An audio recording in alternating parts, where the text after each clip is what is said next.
Hello বন্ধুরা, আপনারা সবাই ভালো আছেন। আজকে আমি কই মাছ খুব জ্যান্ত তো, যেমন তেমন রান্না করলেই স্বাদ এসে যায়।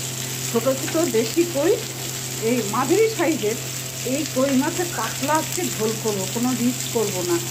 এই ভাজি মাছটা আর এই শিম আর এই যে আজকাল খুব এই পেঁয়াজগুলো পাওয়া যাচ্ছে, গোড়ার দিকে কচি কচি পেঁয়াজ থাকে আর এই ডাঁটা থাকে। এই ডাঁটাগুলো শিম, ডাঁটা, পেঁয়াজ, এই ধনেপাতা দিয়ে একদম পাতলা কালো জিরে দিয়ে ঝোল করবো। তেলে সেই পেঁয়াজের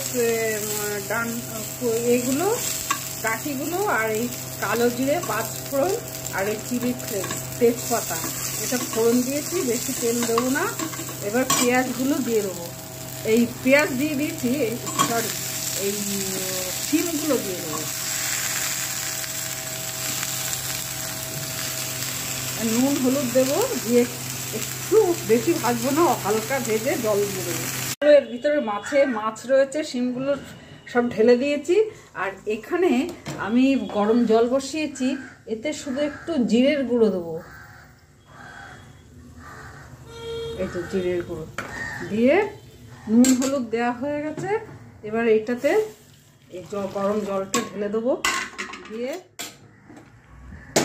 এইটা মশলাটাও দিয়ে দিলাম। ঝোলটার একটু ঘন হলে আর শিম টিমগুলো সিদ্ধ হয়ে গেছে, আর একটু করে মিনিট 2-3 বাদে নামিয়ে দেবো।